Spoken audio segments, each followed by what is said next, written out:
Yeah, fortunately, no one knows where our office is because I mean we're literally around the corner from the morgue, in the sub basement, so nobody really knows where it is. So I guess it's safe enough. But you have to worry about ghosts because you have the morgue right there. So That is true. make sure they don't haunt your equipment. Oh yeah, you don't need any possessed computers. They call that a ghost in the machine. Ooh, I see what you did there. I don't have a rim shot. I guess I could do this. There you go. Close enough. Close enough. All right, welcome to episode 250 of the LinuxLUGcast. We're an open podcast /lug that meets at 9 p.m. Eastern every first and third Friday of the month using Mumble. If you are unable to join us live during the show, you can check out our Let Me page. We have I'm just basically shooting from the hip here. We have a Let Me page. We have a Matrix community. We have a Jitsi.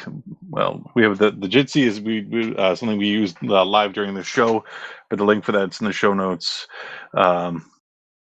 We have a YouTube channel where you can watch us, and we have a Peertube channel where you can watch us. Really, what we are is we're a lug that meets twice a month. Using Mumble, which is available on every distribution, and plus there's a browser version that we have a link for in the LinuxLUGcast.com. And if you want to come in, talk Linux with us, we're here. All right, I'm your host this evening, Honkey Magoo. With us tonight is Joe. Yep, I'm here. Lovecraft. Good evening, everybody. Minnix. Hello, you big bollocks. And Netminer. Hello. What about Lugbot? Oh, I guess I'll introduce Lugbot. Why do men die before their wives? Is he waiting for a response? No, he's We all fucked up. muted him, and we didn't unmute him. Oh, you can't hear him? Can you hear him now? Or we, did you? we local muted him. Oh, is he unmuted now? Yeah, I just unmuted him. Okay, let's try it again. Damn it! Piece of shit. He's coming through the speaker instead of through Mumble. Let's try it again.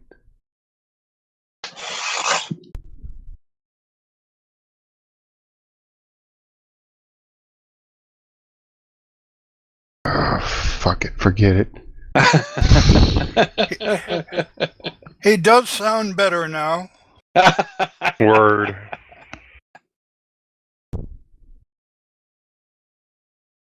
I got an interesting surprise. Oh, that still works. What's that?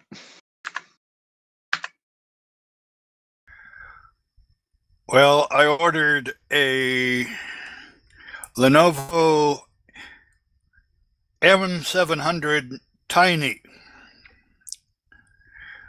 I did not get an M700 Tiny. I got an M910Q, which is a tiny machine. Nice. And this one has it has two official display ports, one of which is dead.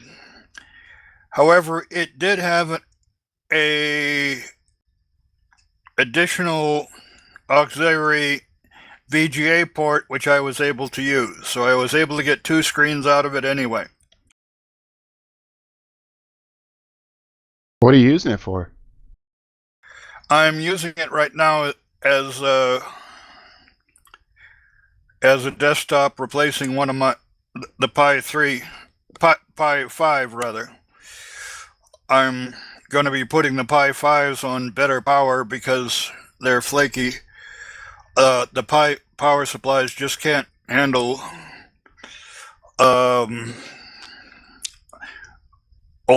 the old wiring I've got in this area. And besides, I'm going to be putting the Pis probably with Open Media Vault as servers and 24/7 machines. I really haven't moved very far or very fast on that project. I've been working on other things, including clearing some areas of my property which I've let grow into a jungle. What are the specs on the on this machine?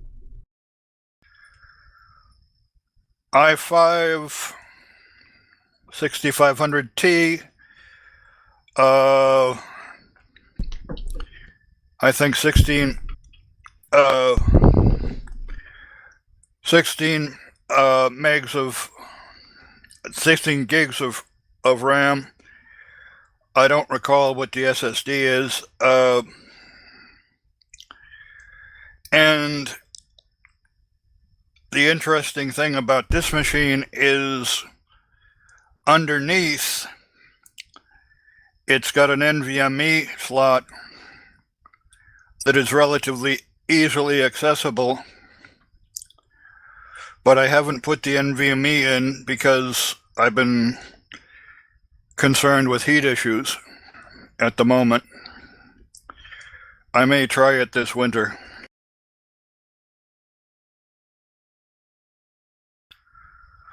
Or rather, this not summer when we get off the high 80s train up here.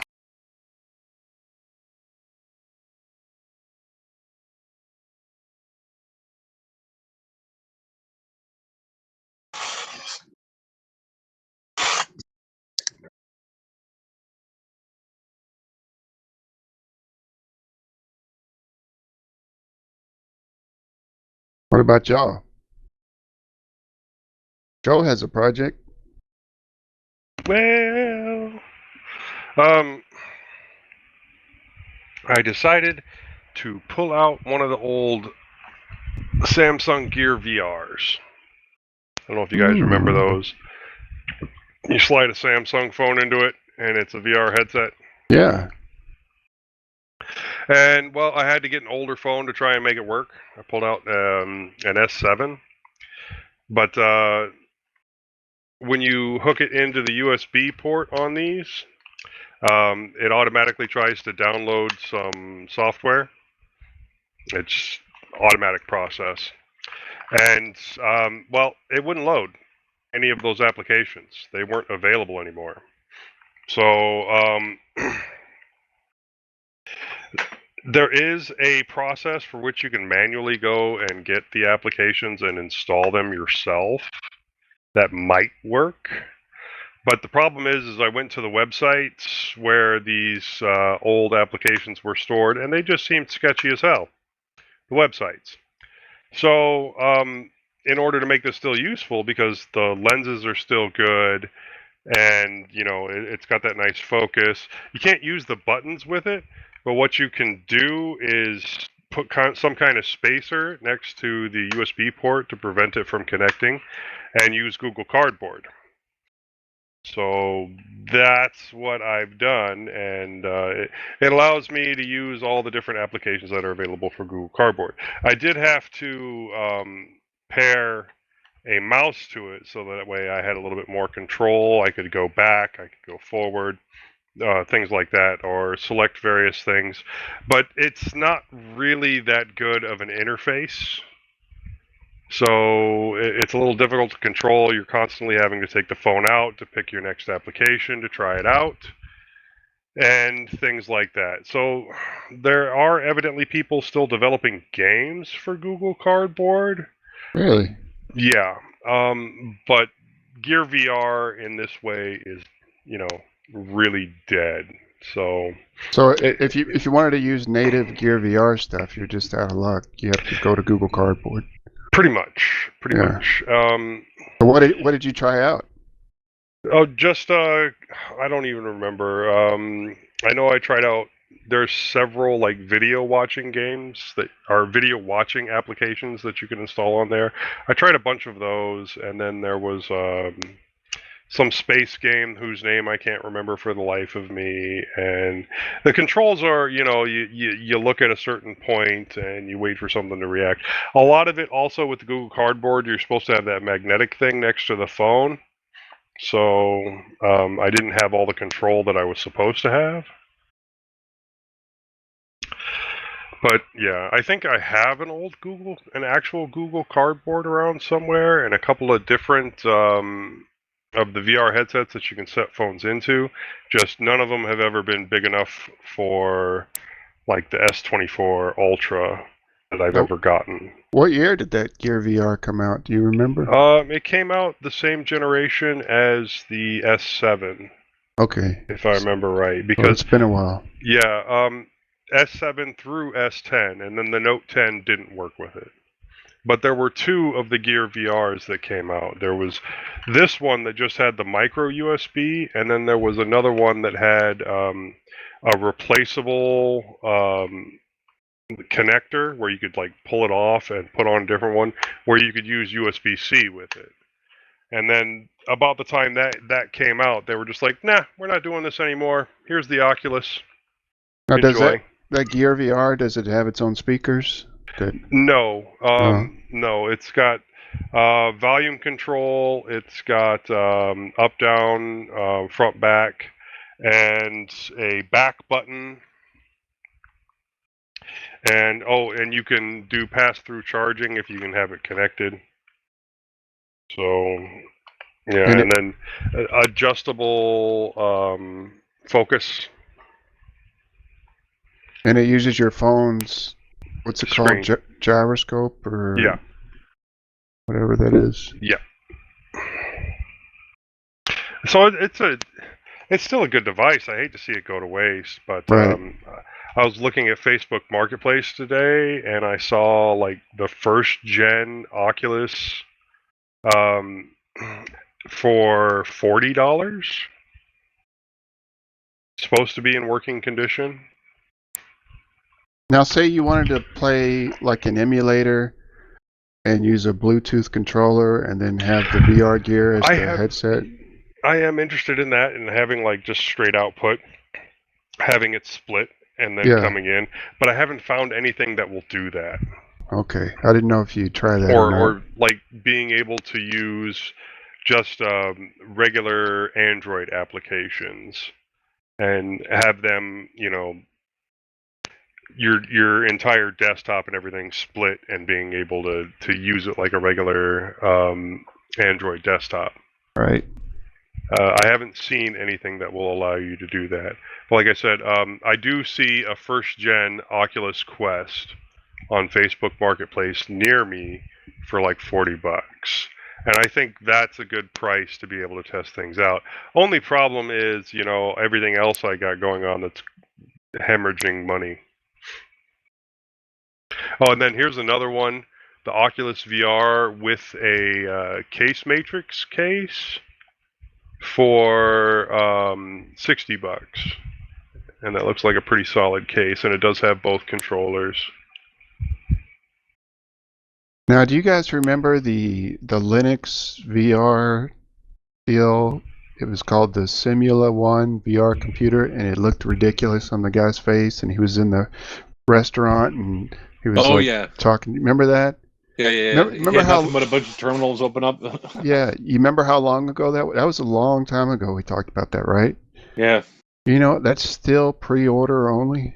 I'm looking at the website now. It hasn't come out. So Joe is getting more use out of this how many years old Gear VR than you would have gotten out of Simula VR. That I got for free.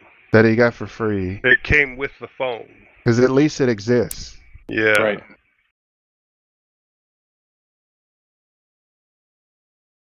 But yeah, I mean, if somebody has an Oculus Quest 3 listed, I don't trust this though. For $85, because the MetaQuest 3 is the new one, isn't it? I don't know. I don't keep up with it.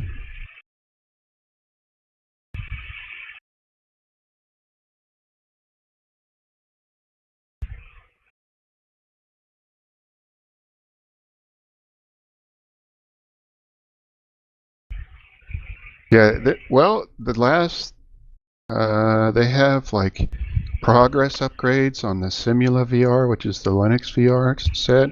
Last one was August 16th. That's today. Well, like these Oculus ones, they're standalone, right? I don't need to hook them up to a PC or anything like that. The Oculus, right? They're standalone. My friend has that. Is that the Meta one? Oh, there's a bunch of them that are listed here. Like the one I was looking at for $40 was the Oculus Quest. I mean, that's the one that Meta owns, right? Not the Yeah. Steam one or the HTC one. Yeah, they don't. It's not hooked up to anything. It's its own deal. Okay. It's pretty fun. We played mini golf. We played some rhythm games, Ghostbusters. It's cool. Well, I figure, if I'm not able to watch Deadpool in theater, I wouldn't mind watching it in VR. Yeah.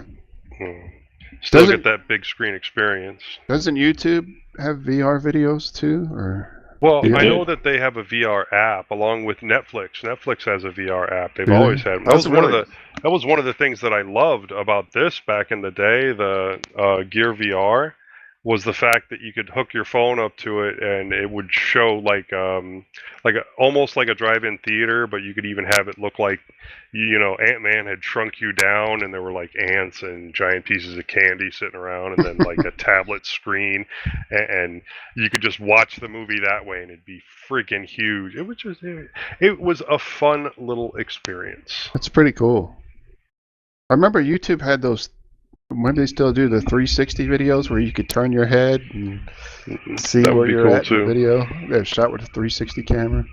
And then Google Maps had the same thing, or Google Earth, I mean. So my guess is that like these different Oculus devices are basically the exact same thing as the Gear VR, except the You don't need a phone not for 'em. detachable. Right. Yeah, the ones I used was, it had the speakers and it had the weird controller thing that you hold. You got two of them. Motion Joy-Cons or whatever. Yeah, and that's how you navigate. But I'm glad to hear that you can at least do something with your Gear VR still. How is? Does anybody know how well the Apple's VR is doing? Because I've never heard of anybody actually getting it, and I know it came out. Isn't it super expensive? It's insanely expensive. Of course it is. Like prohibitively expensive. Talk about the company that's $1,000 for a TV for a monitor stand. Yeah, it's gross. I don't know anybody that has it. I haven't really heard anything, but I'm not a big Apple fan, so. But I heard the price and was like, yeah, that's got to be ridiculous. From what I understand, it was supposed to be aimed towards like developers to develop for Apple's VR platform or something. I don't know if it was aimed at average consumers or not. That's why it was so expensive. Well, they promoted it at like the Super Bowl, I thought, wasn't it? Well, I don't know. I don't remember seeing there was some big event where they did their big launch, and I'd imagine it was probably the Super Bowl.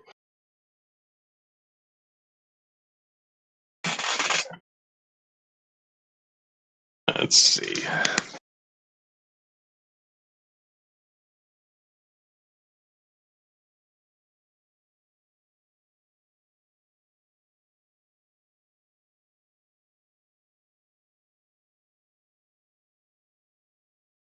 It's called the Apple Vision Pro.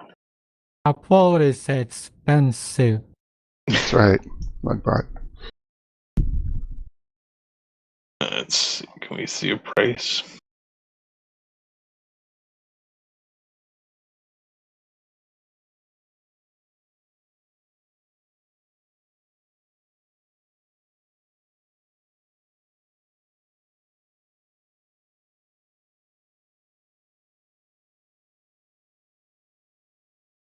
Crap, how do you have to get a price? and buy. How about that? It is the television pro. If you have to last, you can't afford it. Exactly, that's probably true. No, I'm All right. looking at the 30. Meta store. Oh, How go much? ahead. 30. Were you going to say 30? $3,500. Oh, 3,500. Yeah. That's a big note. That's for this the 256. If you want to get a terabyte storage, it's 3,900. Now, is that running their M1 or M silicone chip? Probably. Yeah, it looks like the Apple Care coverage is another $500 too.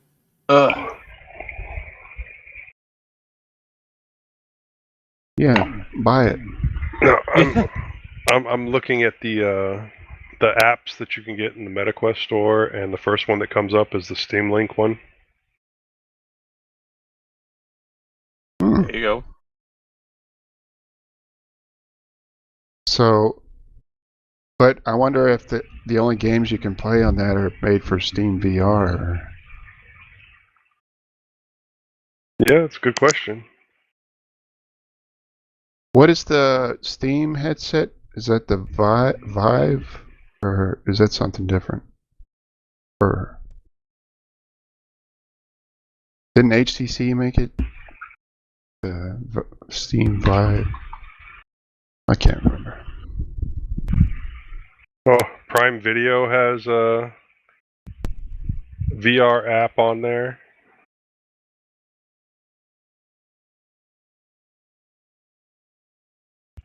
Let's see, VR hardware.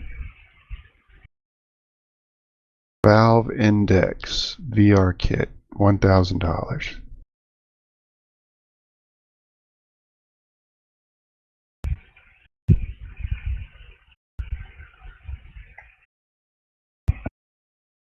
They still sell the Vive Pro 2. That was the first one, I believe, the Vive. Now it's called the Valve Index. You can play things over DLNA, SMB, FTP, and SFTP.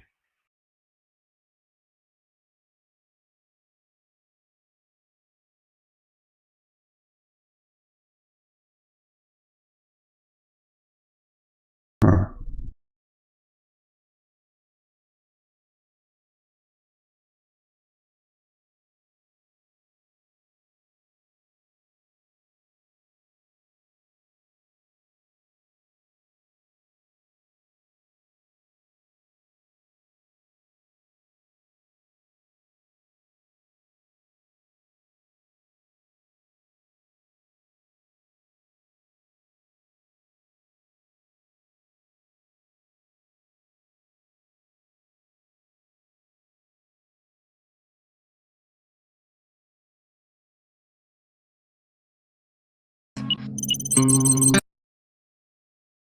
Sorry, I was looking at the Valve Index.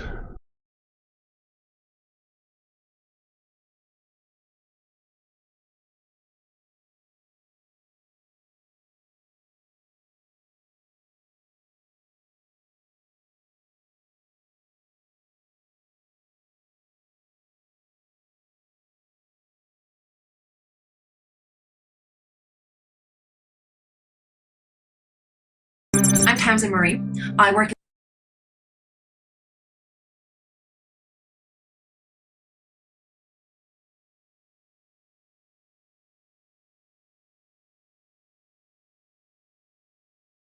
All right, what else you got, Joe? As a personal trainer. That's about it for my stuff.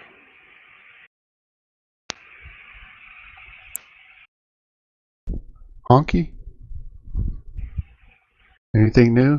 Any Stable Diffusion news?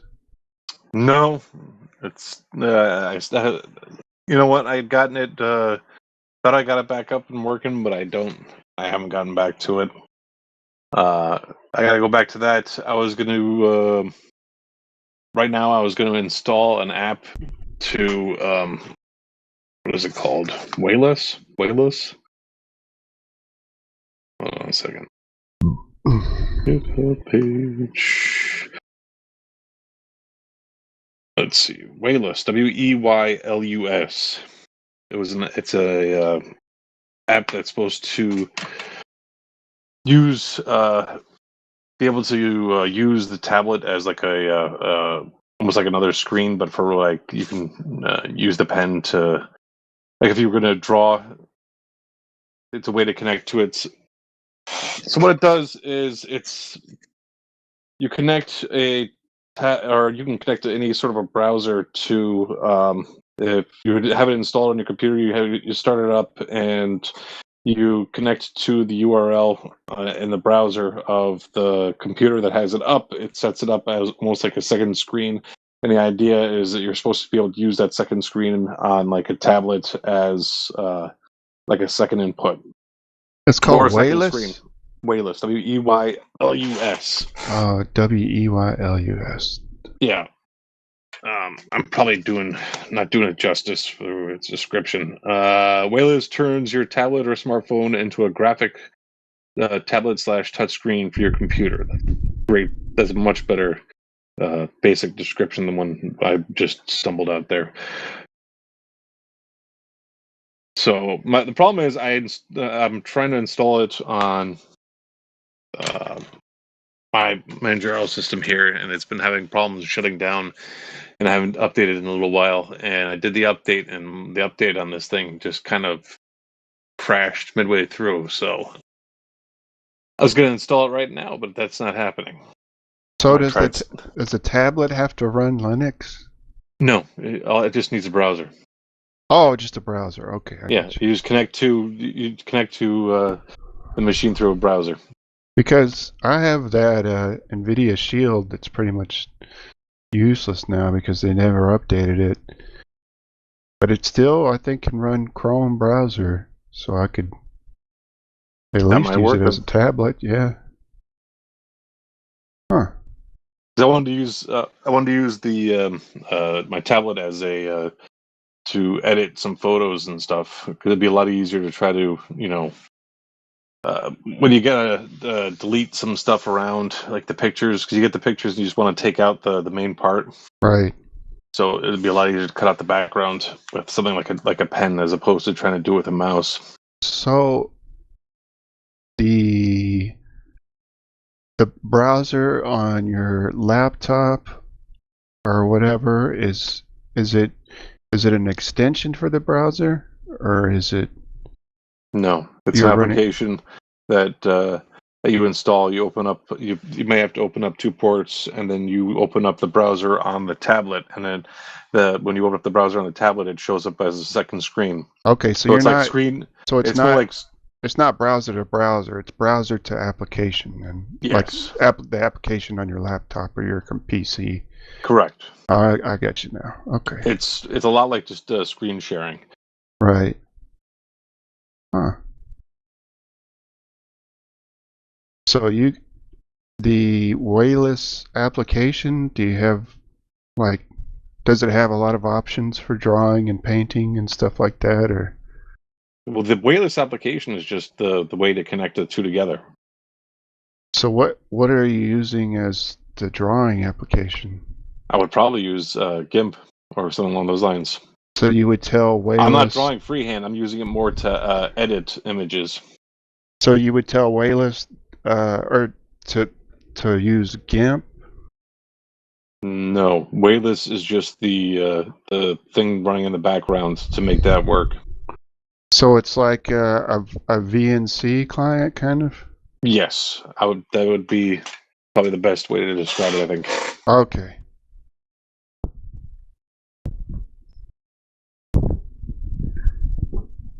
Yeah, because what you do is you just start it up, and then you start up the application, and then you open up the tablet, and then open up a browser on the tablet, and then point it to the URL the IP address of the computer that's running Weylus, and it's automatically based. My understanding is supposed to just share the screen. So you can see your entire desktop then. From my understanding, yeah. Huh. But it's unique, and in the way that it accepts pin pressure, I guess, or Yeah.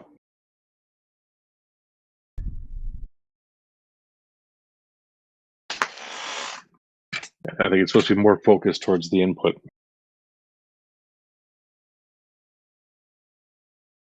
Oh, and I might try it over here just to try it.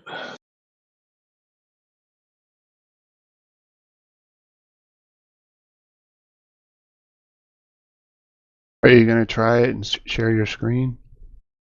I'm gonna. Well, it's updating crashed over here, so I'm gonna try installing it over here and see if I can get it going. And then when I do, I'll try Okay. and share it as best I can. While you're doing that, Lovecraft, did you have any projects? Or No, nothing here. Just been working. We're doing a big multi-million dollar construction project adding on to where I work, and it's just delays and ordering equipment to have equipment get configured to not go anywhere because the new floors aren't ready to open, and it's been a lot of frustration. So been working a lot of long days. I'm glad this week's over. they got you pulling Cat 6 through the conduit and the new addition and stuff? We outsource the cable, but that they do bring plenty of cable lube with them. Printing cable lube and fish tape and all that stuff. And Oh yeah. There's guys they knock it out pretty good, but every now and then, there'll be a bum line, and you'll find it at the most inopportune time because they certified that the runs were good, and then they're not. And then I got to get my tester and all that fun stuff. But yeah. it's just a lot. I mean, being a hospital, there's a lot of inspections, and some of them are, you got to have your preliminary inspections and all this other stuff. And, it's getting to the point now where things are so far overdue that, they're calling the construction team out on things. And it's just a lot of horse shit that I don't really need to deal with. This place was supposed to open at the end of April, and here we are. Nothing's done. Dang, the end of April. So I got like $140,000 worth of equipment sitting in a hallway in a sub basement, just out where anybody can grab it because there's nowhere to store it. So yeah, That's fun. crazy. Yeah, fortunately, no one knows where our office is because I mean we're literally around the corner from the morgue, in the sub basement. So nobody really knows where it is. So I guess it's safe enough. But you have to worry about ghosts because you have the morgue right there. So that is true. make sure they don't haunt your equipment. Oh yeah, you don't need any possessed computers. They call that a ghost in the machine. Ooh, see what you did there. I don't have a rim shot. I guess I could do this. There you go. Close enough. Close enough. That's close enough. Oh, come on. It wasn't that bad. Honkey, any luck? Just started installing it. Oh, okay. I don't really have any projects to talk about, just medical stuff. I am now taking a statin for cholesterol, something I've been trying to avoid for the past 3 years, well, 4 years, since 2020. And I just can't get my cholesterol down low enough. I'm right there on the border, and he's like, look, I gave you 4 years to get it within normal range, and you still haven't done it, so just take it. So I'm taking yesterday was last night was the first time I took it. I don't feel any different. I don't feel cholesterol free. Maybe it takes a while to work. But other than that, my physical came out pretty good. Good. And nothing really to talk. Oh, Joe, they tested my testosterone too. I asked for that specifically. Did they? Yeah. What was it? Let's see. Where's my phone? I took a picture of it.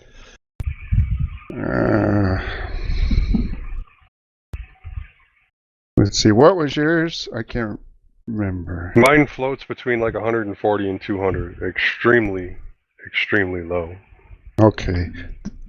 Mine was so free testosterone is 13.1 pg per ml. Normal range is 6.8 to 21.5. Total testosterone was 423 ng So yeah, per you're good. dl. You're good. Normal range is on here anyways, 264 to 916. Wow. 916 is pretty high. 700 is supposed to be the optimal range, but Mhm. anything between like 300 and 700 is good. So this says healthy non-obese male, BMI lower than 30, between 19 and 39. Well, I'm 48, so maybe I'm okay. Yeah, So you're there you fine. go. You're fine. I'm not. But the only other thing was my LDL. LDL was high. I've gotten my LDL under control. It's the fact that my HDL is low that's the problem. So mine says HDL normal value greater than 39 mg per dl, and mine is 49. So I'm okay there. Total cholesterol, normal range 100 to 199. I'm at 184. Triglycerides 0 to 149. I'm at 81 in the normal range on here. What's VLDL, Joe? I don't know. Because it says VLDL normal range 50 to 40. I'm at 15. But LDL is 0 to 99. I'm at 123. But, I mean, I'm down It means you eat a lot of crappy food. before. I came down. My originals was 172, then 147, then 123 this time. I've been working hard at getting it down. I just can't get it down low enough. And Change what you eat and run more. I am. That's what I've been doing. Lots of cardio. I don't eat hardly any carbs anymore. Well, it's not carbs that does that. What do you think it is? It's greasy food and processed food. Well, I don't eat any of that. I mean, I don't eat hamburgers. I don't eat pizza. I'm good with that. But my dad has high cholesterol. My brother has high cholesterol. You might just naturally have high fucking cholesterol and not be able to do shit about it. Everybody in my family is on some kind of statin, and I just... Do you have high blood pressure? No, and that's the thing. You know, I have that heart deal where the PVCs and the whatever that hole is between your two atriums in the upper chamber of your heart.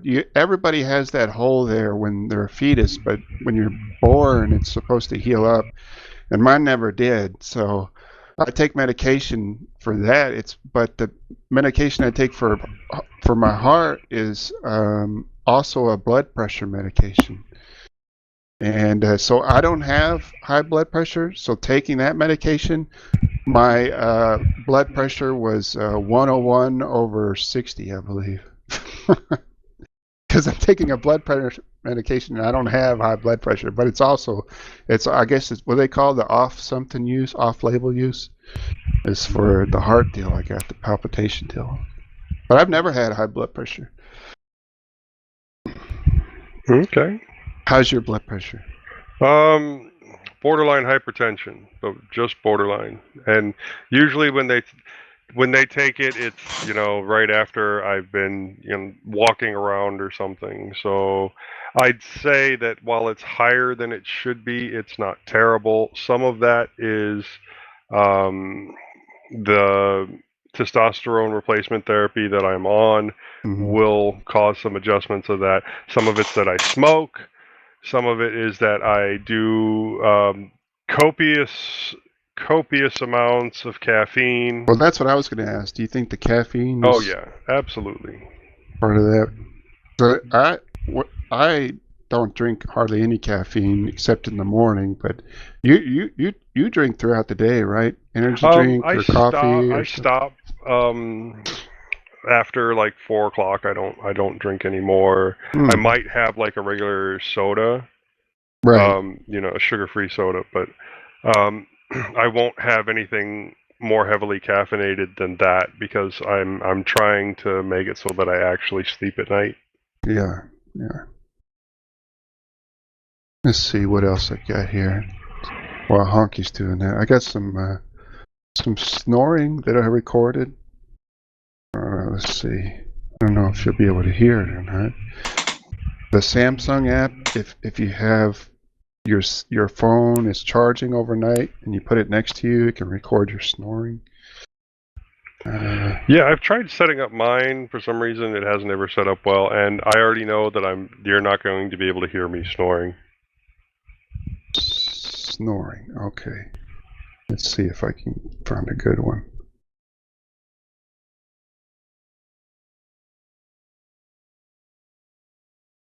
Oh, here we go. Maybe you can hear it.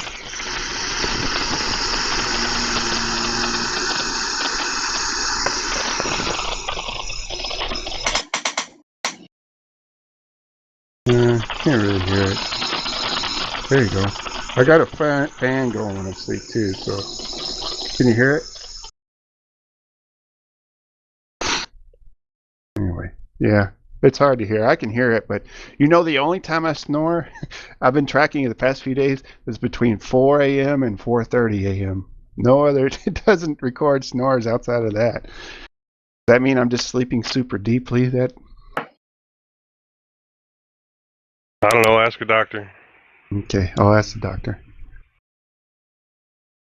So, one thing I wanted to get into, spice it up a little bit, is what I was talking about during the pre-show, the Lemmy.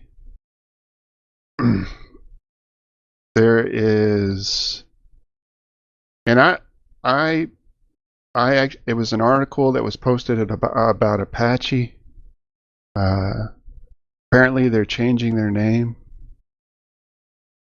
and their logo, which I didn't even know what the Apache logo was. Let's see, where is it? Apache, okay. And I'll put it in the show notes here. Copy link. Apache. Minnix. Apache. Broam. Okay, so, and Mad Dog actually posted a comment on this article too, which I thought was interesting. I found him in the comments. So they say, from Phosphorus has this article that says, for good reason, Apache Foundation says goodbye to iconic feather logo. And this is by Christine Hall from Phosphorus. She says the Apache Software Foundation is making changes in an attempt to right a wrong it unintentionally created when it adopted its name 25 years ago. The iconic feather logo has been represented since its beginning, and it's on the way out. Over the years, there have been 2 of them. The first logo, blah, blah. Both are pretty cool. Both feathers. It's just a feather next to the Apache word Apache. Both feathers have compelled some folks to have tattoo artists ink them onto their skin.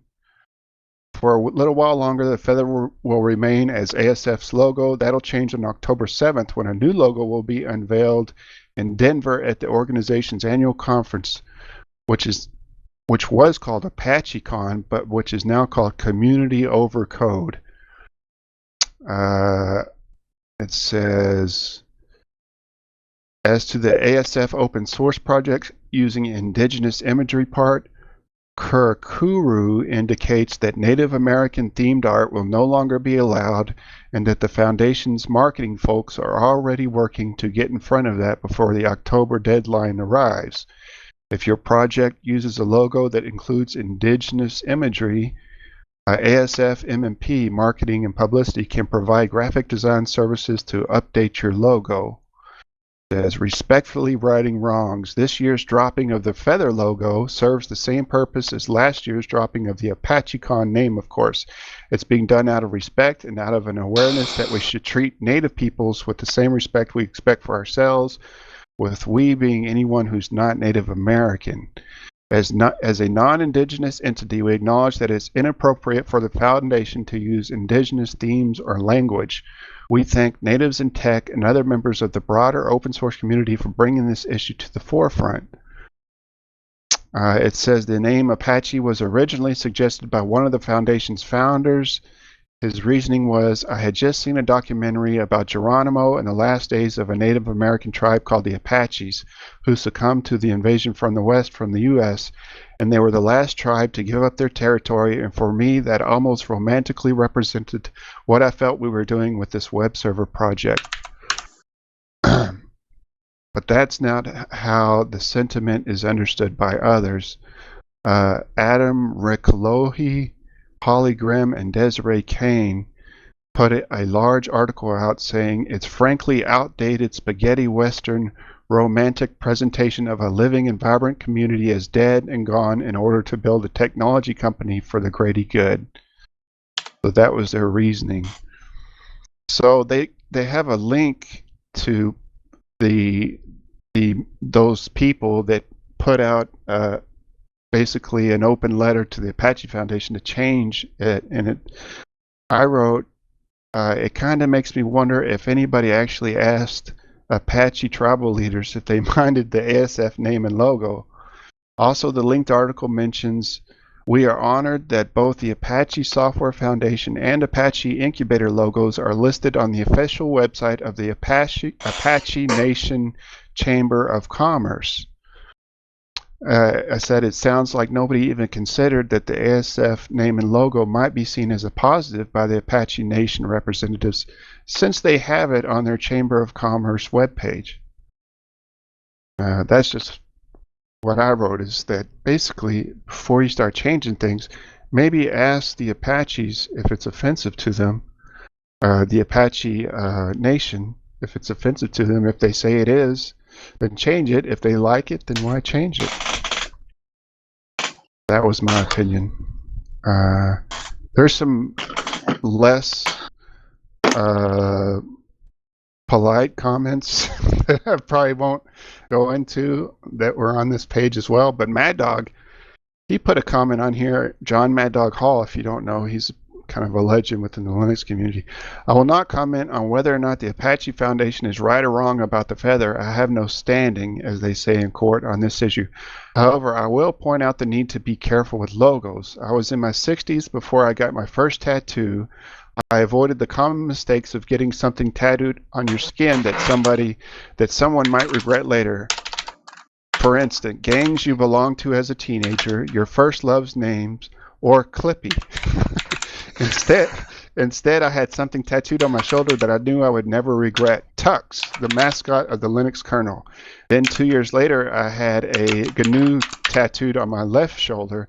Then 6 years after that, 2 heart attacks and anticoagulants prevented me from getting it earlier. A Tux the Pirate on my right calf. And the next year, for balance, Tux the Wizard on my left calf. It will be there until I am dead. Then I will not care anymore. So it was just kind of a non sequitur, but a funny story by John Mad Dog. But I don't know. My thing was that I sometimes get the impression that people that aren't part of groups like indigenous groups, or could be any minority group or class, tend to want to be allies of them so badly that they get involved and make cases for them when, to be honest, they're not even. Why do you even think that you deserve to have a voice in what that community feels is appropriate or not appropriate? You know what I mean? It's like, why don't you let the people who are actually influenced by this have their say instead of it just seems like it's patronizing to me to go out there and speak for others when you don't even, that's none of your business. Basically, that's what I felt. So that's what I was saying, is why don't you actually ask the people who would have an issue with this rather than just jumping in and defending it when they may not even want you there to defend it, you know? I don't know. What do you guys think?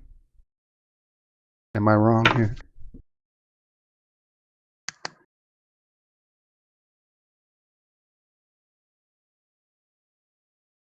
I can't hear you, Honkey. Did I? Okay. All right. Yeah, I think you're right. I think if they didn't care about it beforehand, then I don't see why, make a big deal about it now. I mean, if they did care about it, then that's a different story. But I mean, I don't know. it just feels weird to me that because it's not an offensive logo. I mean, I would say what's offensive is like the Washington Redskins, and that's to me is offensive. And I'm not even a Native American, but I can see why people would get behind changing it. It just seems like, well, why don't you ask the people that should have a say in how their, imagery and name is used instead of jumping to a conclusion that they hate it automatically and they think it's disrespectful, I don't get that need for people who aren't part of that group to jump into their arena and speak for them. Like I said, it just seems like what you're saying is, well, they can't speak for themselves, so I have to do it as a real ally, But you don't even know if they feel how they even feel about it because they haven't told you, they haven't spoken on it, What about you, Joe? How do you feel about stuff like that? I don't give a shit. It just seems like people make it their mission, this is what they want. But why don't you? I mean, were Native Americans actually bothered even by the Redskins? I don't know. You could be right.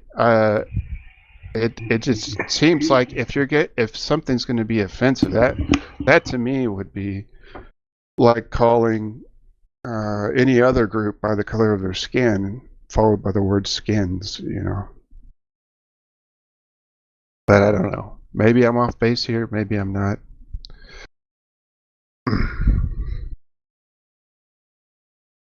So that's some culture war stuff. Open source culture war.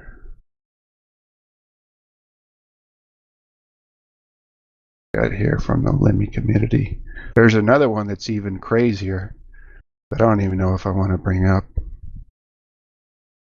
Because it's like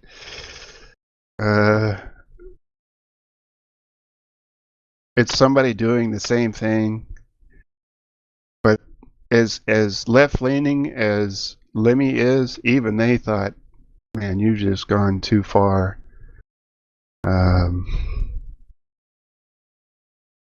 With your what would they call that? Pearl clutching or something? So maybe I won't bring it up because it's so ridiculous.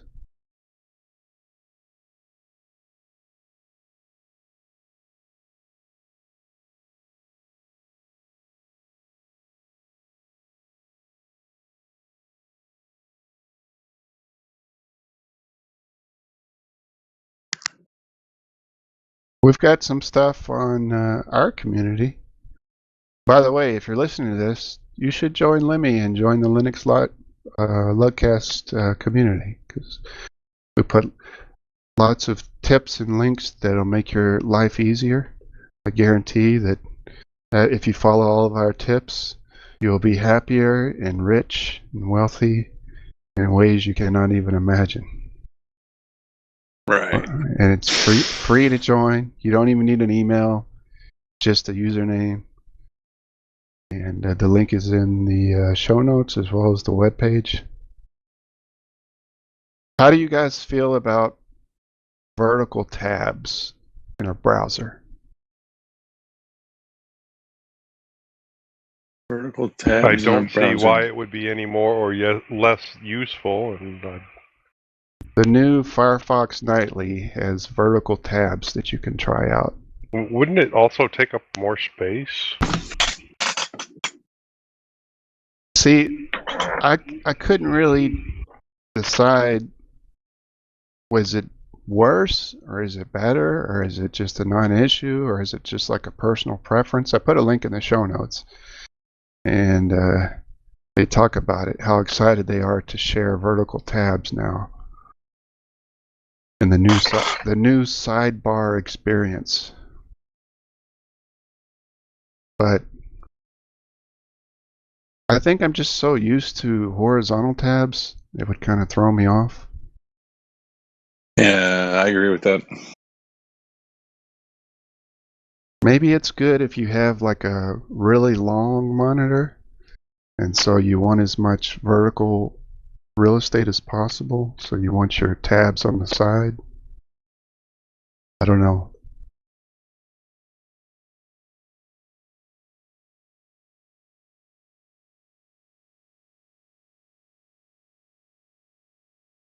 I don't know.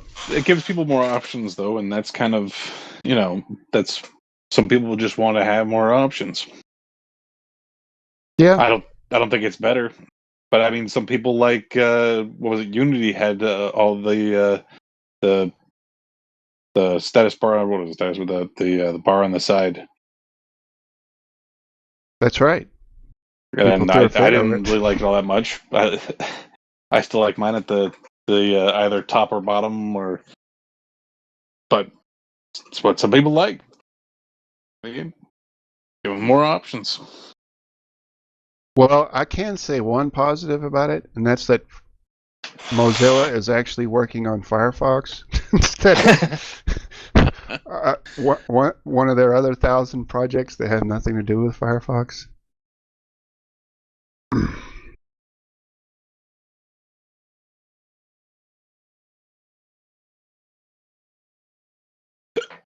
I thought this was a kind of a interesting project, using your Kindle as an e-ink monitor. Oh yeah. E-ink monitor. I just put the link in the show notes. Yeah, it's on GitHub. So the first step is to jailbreak your Kindle. They give instructions how to do that. Then he wrote a Go program to create a listener server on the Kindle itself on port 8000.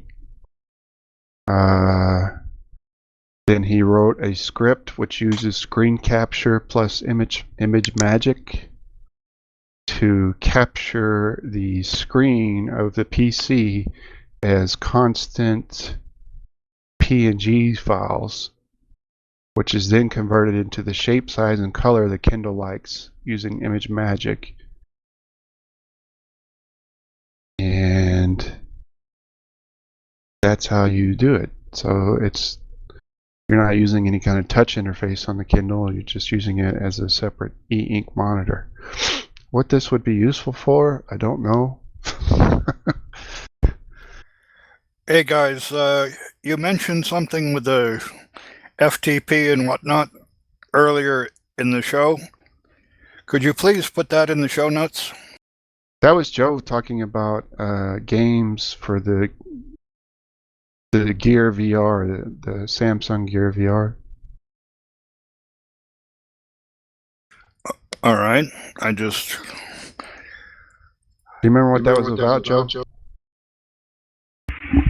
What? Since I don't have any kind of smartphone... He said when you were talking about SFTP for the games, for the... No, on the Quest, you can get an app where you could use either DLNA, FTP, SFTP, SMB, or a couple of other things, WebDAV, things like that, in order to stream videos directly to the device.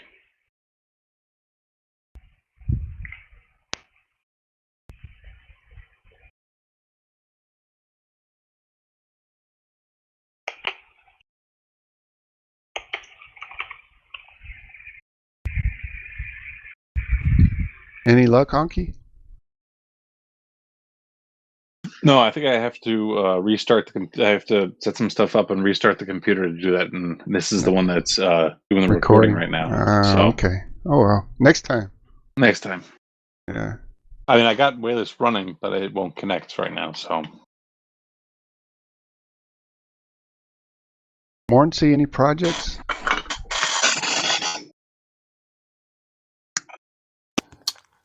No, not really. Very busy. Work and other stuff. Yeah, I think importing a beautiful girl from Thailand is a big project. Importing. Yeah, it's a long and tedious process. Time consuming and expensive. She did do her practice interview with the law firm. I don't know if it was a lawyer or legal whatever.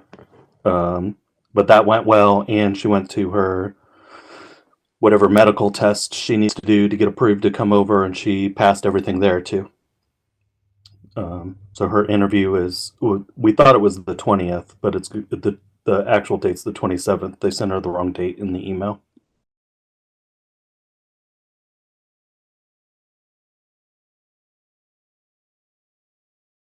We can talk about She's a coming movie. over really soon.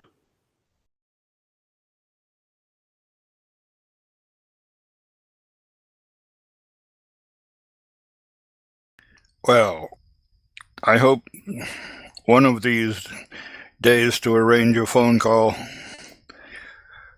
a long distance but not international call. I don't know if she found my assistance with spelling her name or options for her name, for her new name, helpful or not, but I did my best. She's going with L-E-L-L-E because Thai astrology, numerology stuff. It's better than the 3 letters for whatever. I don't know. I don't understand. That was my crush, Elle McPherson, back in the day. From Illustrated. Okay, if it's her name and it's short for beautiful in any language that I know. A bunch of other people are telling me to have her make her middle name Uwu.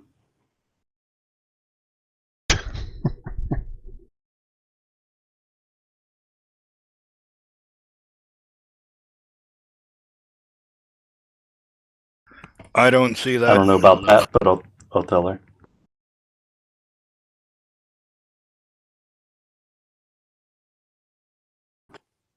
Or Danger would be a good middle name.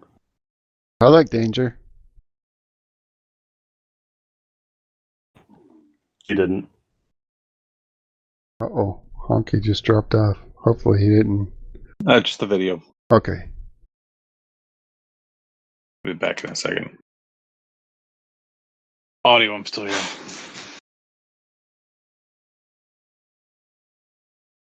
You want to get into the movie? Sure. This masterpiece of a movie. Well, I guess you could put it that way.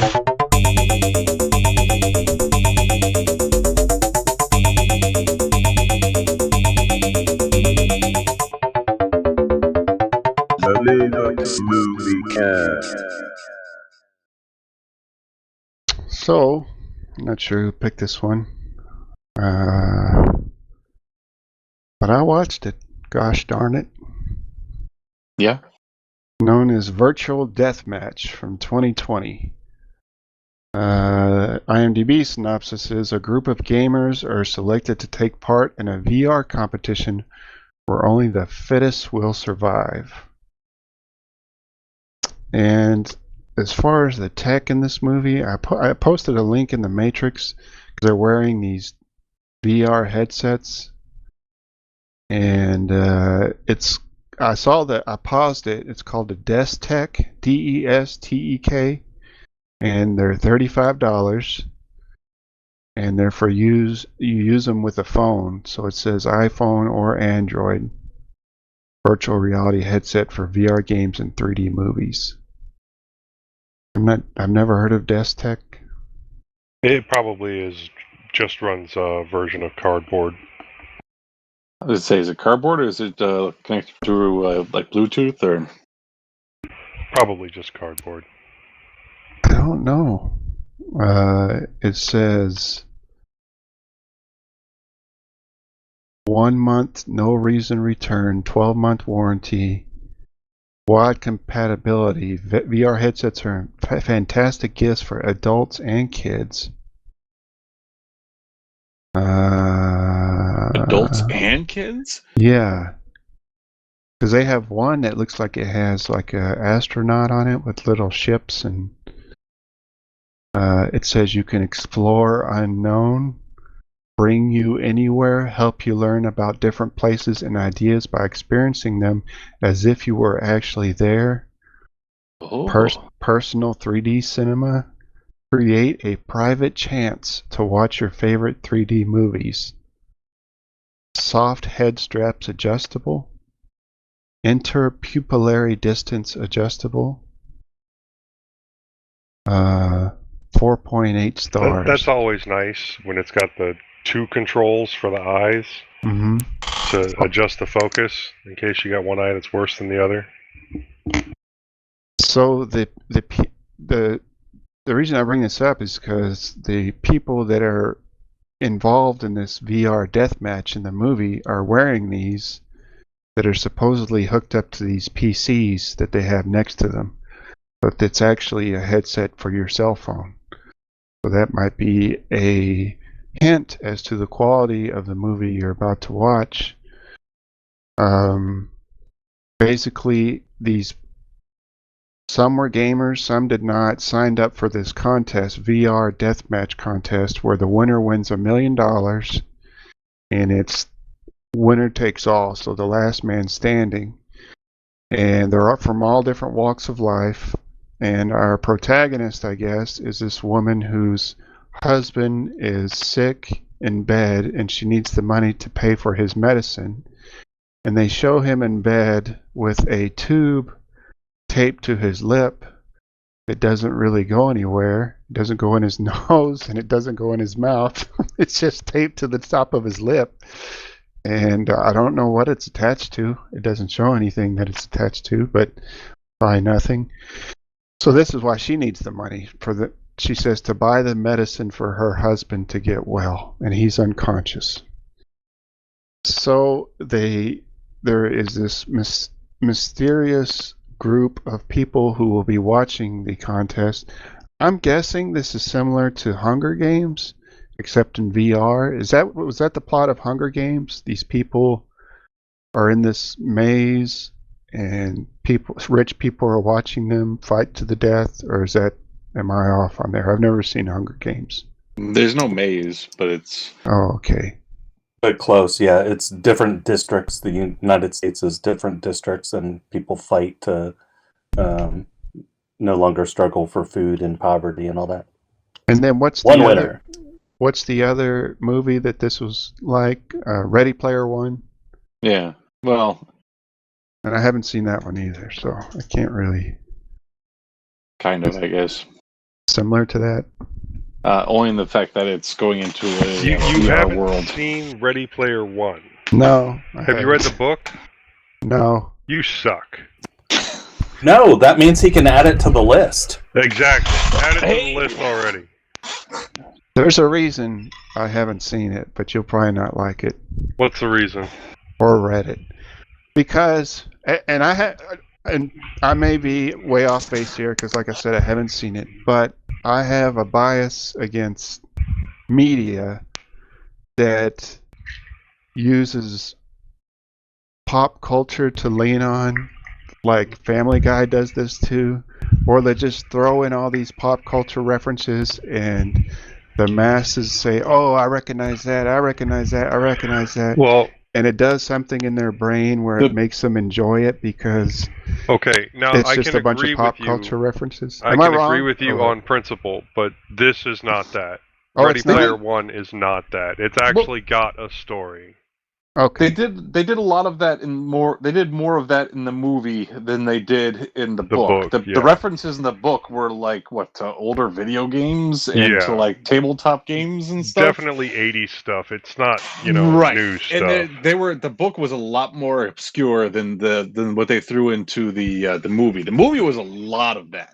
And But the I stuff mean- was cool in the book, but it added to the story as opposed to being the story. Okay. Right. See, I can get down with that. I thought it was just nothing but pop culture references, and people were going crazy just because they recognized the pop culture references, and that's what made it good instead of having to use the writer's imagination to create a story and stuff. But like I said, I didn't see it or read it, so I don't. That's just the impression I got from the way people were talking about it. So, and I hate that trope. And that's why one of the reasons why I hate Family Guy, because they rely on that so much. It's just annoys me to no end. But if Joe says it's still good, regardless of that, then I'll check it out. Now, I might like the movie because I liked the book. Right. So I don't know what the definitely agree with that. differentiation would be there. Because they don't stay like really close to a lot of the stuff. They don't stay very close to the book, but they keep the same general Core. idea. Yeah.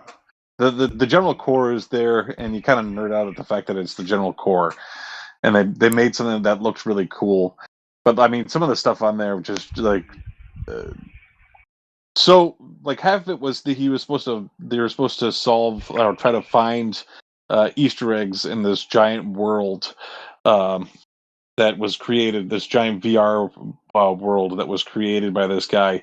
And if you find all of his stuff, you basically get all of his money and control of the world, I think. Yeah.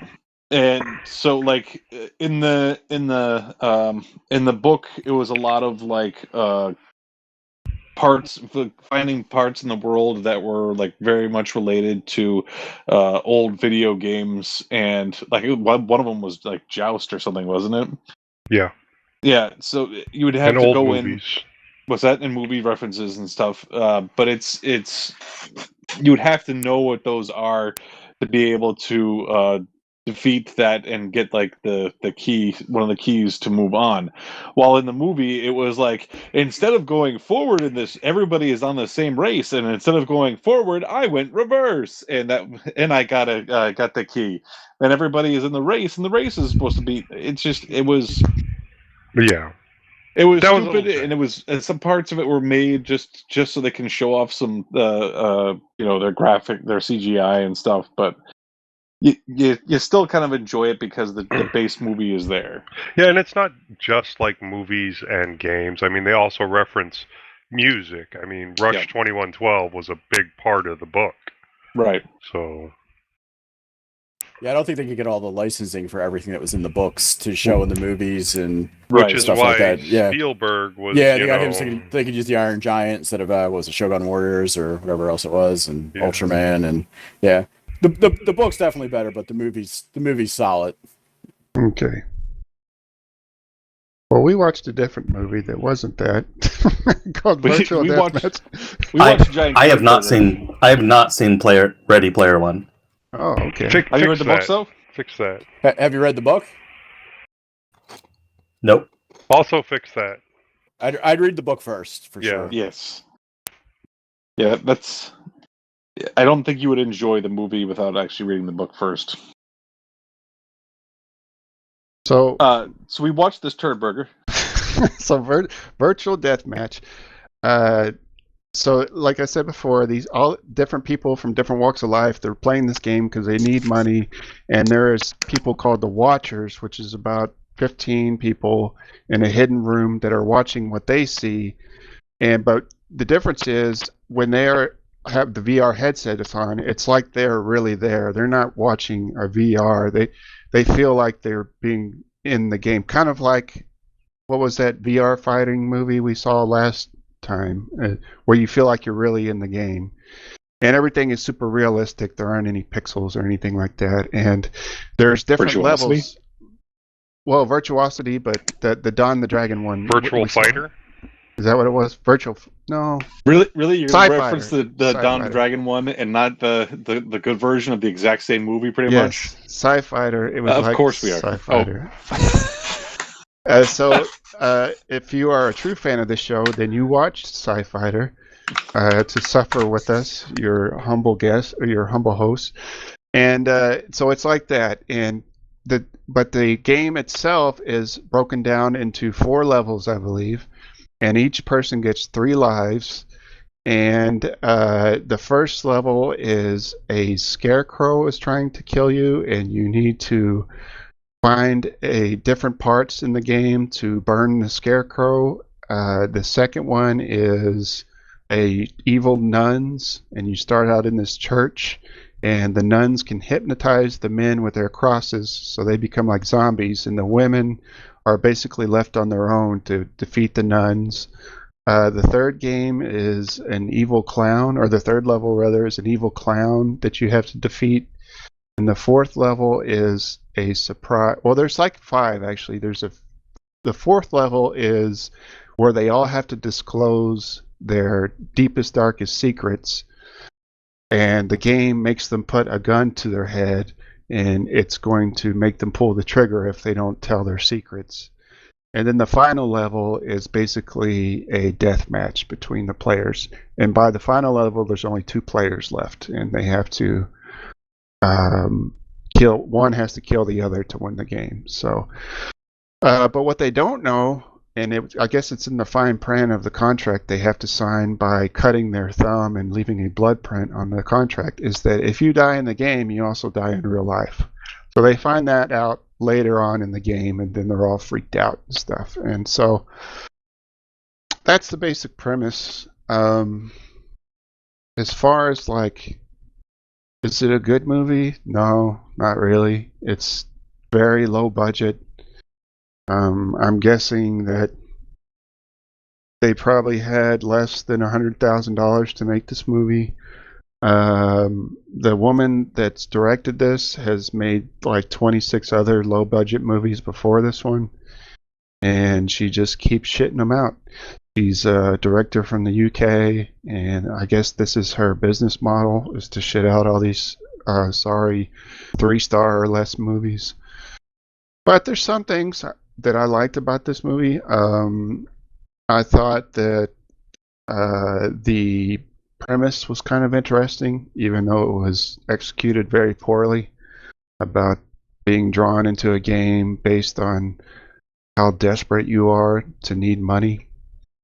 And I thought that some of the CGI was okay too for the budget. Other than that, it's non-actors. I don't believe they've actually been in anything. Maybe the other shitty movies this director has put out, they've been in those. That's all I really have to say about it. I can't recommend it. Not worth watching. It's on Tubi, and like I said, it was a bad movie. Anybody else? Hot garbage. Yeah, I think. I mean, it was terrible. I didn't think it could be worse than the last movie, but it somehow managed to do that. Yeah, it wasn't. We can set the bar pretty low. The last movie had some funny, like ironically funny and fun moments in it, like the terrible songs they wrote for the movie and stuff like that. But it just kind of. I actually like the last movie better now that I've seen this. Yeah. I do too, and I wrote in the Matrix that I'm not sure why I gave the last movie a thumbs up, but I went ahead and took the star off, so there's no stars, and there's no way I can give that a thumbs up and give this a thumbs up. This is a thumbs way down. In the credits too, it looked like some of the actors and actresses were doing like double or triple duty too. Like there was really? Some of the names were repeated for the clowns or the nuns or whatever it was. I saw some of the names popping up a couple times. I'm like, oh yeah, that surely reflects the budget. And I know it was the blood effects were like, oh, just like terrible. I was very like, bad. This is so bad. Very bad CGI blood in this. Like they had the chainsaw wielding scarecrows and clowns. When they would cut somebody, they would have like the CGI. Yeah, the audio for the Blood. chainsaw, I don't know if it was 2B or the audio didn't seem to quite match with the chainsaw. It No, was just a little weird. I thought it was maybe they were using an electric chainsaw or something because you could barely hear it, and it's just but yeah, it was bad. Any high notes? I don't really have any. I can read a couple of reviews that other people have left. Some person who obviously was casted in this movie or is part of the crew said a fun film, 10 stars, playing on the aspect of gaming, an enjoyable watch for a low-budget film with a great pace. I'd have to disagree on that. A 1-star review says, normally I can accept a budget film and 3.5 to 5 stars. In fact, I don't mind a movie with no effects on or glam. This movie can summed up by one word: lazy. The story, script, and acting are both beyond awful. Just listening to what they are saying is painful, but the actor's inability to act, look sincere, and even portray facial expressions made me want to get into VR and cut myself up with a chainsaw. Bad guys are the Scarecrow, the Nun, and the Mime. Oh yeah, there's a mime in this that screams for some reason, even though mimes are silent. The writer or writers has zero thought from the outset. It's going to be very predictable. I have no idea what others are talking about in here or how much they were paid. Lasted all of 15 minutes before they bowed out. So, yeah. That's a virtual deathmatch. Warren, did you get a chance to see it?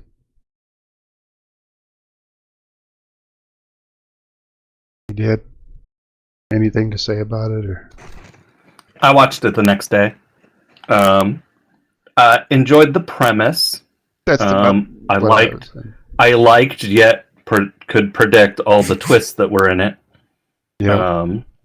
Like what'd you think about the girl? I would have rather watched it as a better movie. What'd you think about the girl the protagonist, whose deepest, darkest secret was that she poisoned her husband with rat poison because she caught him cheating, and that's why he was sick and needed the medicine, and had the tube taped to his lip. Yeah. Yeah, that seemed felt unnecessary. Predictable. And then he died anyway. Yeah. So who lived? Yeah, that she did. She did. She Yeah, lives. the Okay, main girl yeah. lived. That's right. She lives, and then, but the twist is that while she was in the game, her husband died anyway. So she got to keep the money and well, didn't have to save the cheating bastard. One of the other contestants had made her promise as he was dying to tell his mom that he loved her, and he needed the money because her house was being foreclosed on because his dad was a compulsive gambler. So what she did was have her little sister go to that guy's mom's house and pay off the house for them, so she didn't lose the house. So I guess that's what she did with the money. You said it was $1 million. I doubt that they owed $1 million on the house. Well, you're probably right. I'm sure that. Anyway, that's how it ended. Don't get into what happens to the rest of the money in the sequel. Yeah, the sequel you can find out. Is there a sequel? Exactly what happens. I don't know, because this lady that directed this made about 4 movies called Tooth Fairy. Tooth Fairy 1, Tooth Fairy 2, Tooth Fairy 3, Tooth Fairy 4. So, who knows? So, I give it a thumbs down. Where's the camera? Thumbs down. Thumbs down. Warren, what about you? Thumbs down. Okay. 3 thumbs down. Means 0 stars. I did take the trouble of adding a bunch of new movies that were hopefully decent that I haven't seen. Like, The Net 2.0. I, Robot. I never saw that. Ghost in the Shell, the live-action one, I never saw that. Tenet, the Christopher Nolan movie, I never saw that. Anyway, I tried to add movies that weren't 3 stars and below to the end of the list, so we'll see how the movie picker does here. All right, here we go.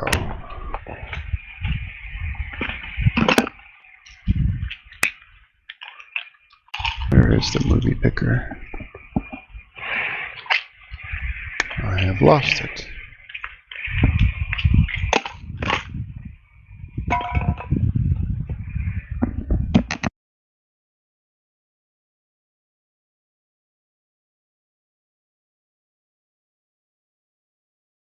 Oh, here it is. Okay.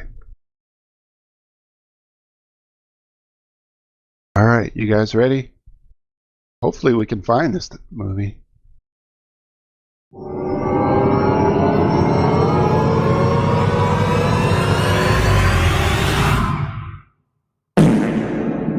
It is BBS, the documentary from 2005. That sounds interesting. Wow, it's like, how long is that? It's pretty long, if Is I it? remember correctly. Yeah, I my friend actually was one of the backers of it. Really? Yeah, I think it's like a couple hours, maybe. At least the extended one that he got was. Let's see. Oh, 4 hours and 56 minutes. It's actually a TV series. Let's pick something else then. Okay. I do want to see it, though. It's pretty good if you're into that kind of stuff. Jason it's done well. Scott. Yeah, Jason Scott did it. Yeah. Okay. Let me read the synopsis real quick, even though we'll pick something else. Throughout 8 episodes, director Jason Scott covers the 25-year history of the dial-up bulletin board system, a modem-connected computer system to let others connect to a computer over a phone line and leave messages and trade files. Containing 200 interviews, episodes mostly consist of elaborate montages of dozens of people composing a narrative. Well, I'll have to check this out. Yeah, it's too long for a movie, but it does. Damn, the one thing that I might watch. You know what? I'll watch it with you, Netminer. We'll talk about it next time. Well, I don't know whether I'll watch it because I lived it. Let me see. I bet it's on YouTube. Or I know it'll be on Internet Archive.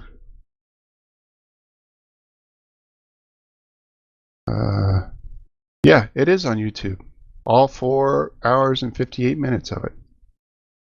There you go. What's the title again? Called BBS, the documentary. Uploaded 7 years ago. All right, so we'll have to pick another one.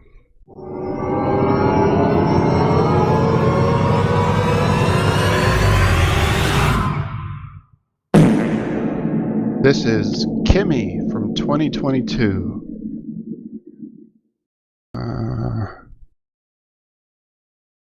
Kimi.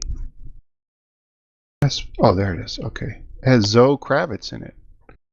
An agoraphobic Seattle tech worker uncovers evidence of a crime. Put it in the show notes.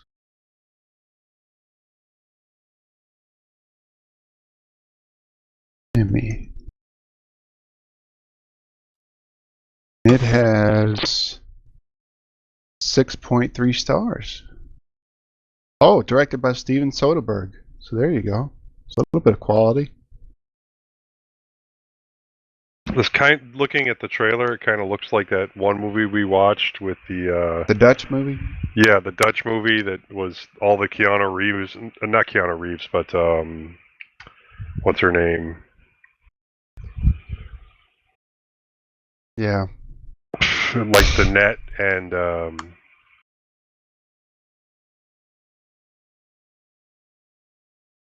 Speed mixed together.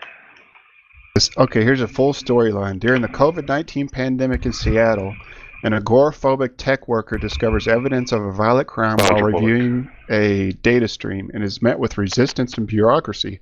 When she tries reporting it to her company to get involved, she realizes she must face her greatest fear by venturing out of her apartment into the city streets, which are filled with protesters after the city council passes a law restricting the movements of the homeless population. Rated R for violence, language, and brief sexuality nudity.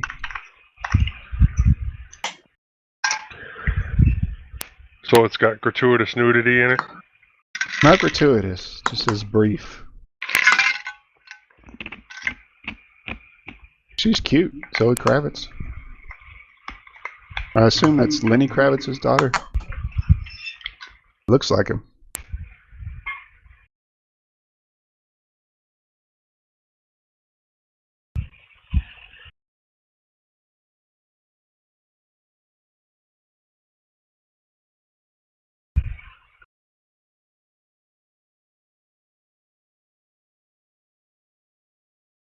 Fun. Virtual deathmatch. 0 stars.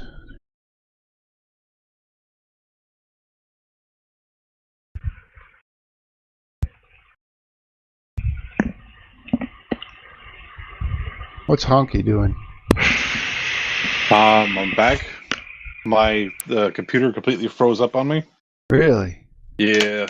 You lose the recording? Yeah, I might have to get yours. Yeah, I'll send it to you. So I got Wayless running. I haven't gotta set it up on something that's a little bit more usable, but Nice. So it connects? Yeah. I got it to connect.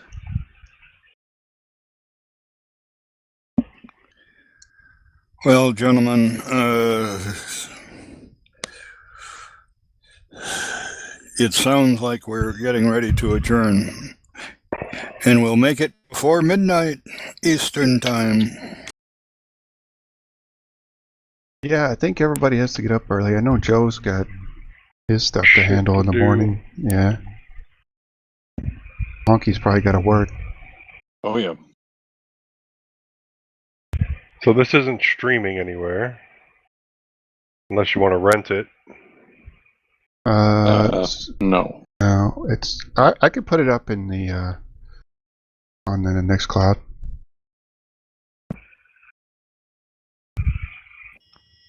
You can watch it from my Plex. Or you can watch it from Warrency's Plex. I'll do both. We'll do both.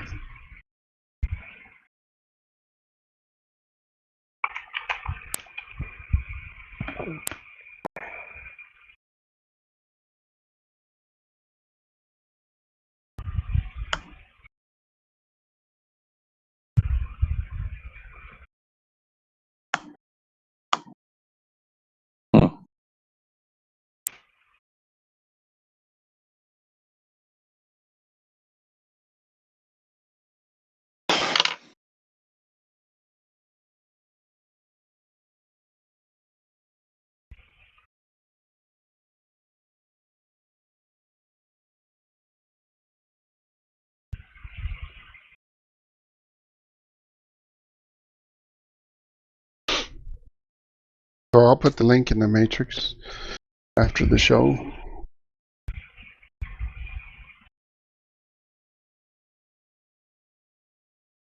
Anything else you guys want to go over? Not really. Kind of want to go to bed. Honky, maybe we can work on figuring out how to send an email from Lugcast. Okay. Without having it as a email server, I'm not sure that.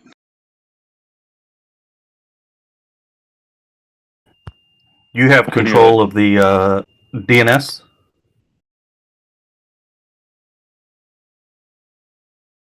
Yes. We can direct it to Cloudflare and use it on Lugcast Lab and set up a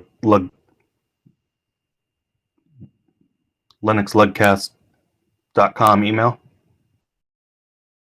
Would we install a server on Lugcast Lab? But I'm going to reinstall it, but I think it's running Debian 12 right now. And Docker's working, and Proxmox is not Proxmox. NPM's working. Nginx Proxy Manager. Yeah. All right, guys. I'm going to get going. Okay. Well, I think we're gonna close this out anyways. Should I hit the outro? Sure. Let me get the show notes back up so I can Actually, you know what?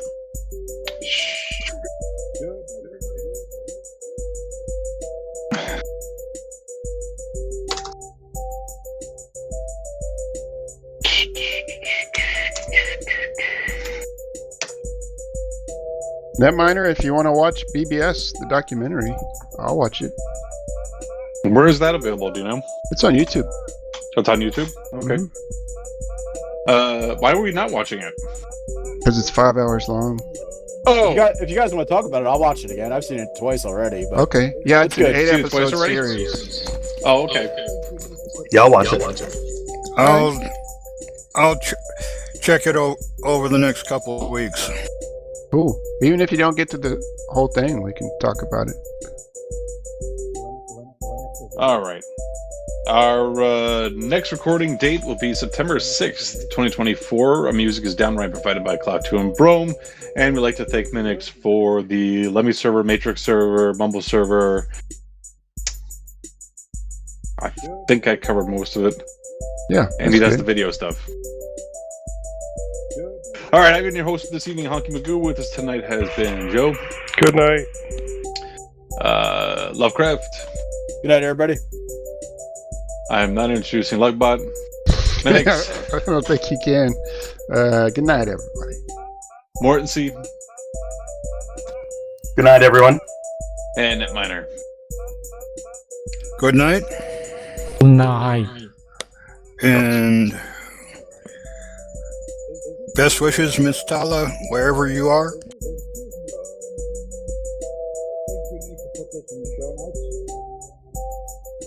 All right. Good night, everybody. And good luck, Joe. Yeah, good luck. Thanks, guys.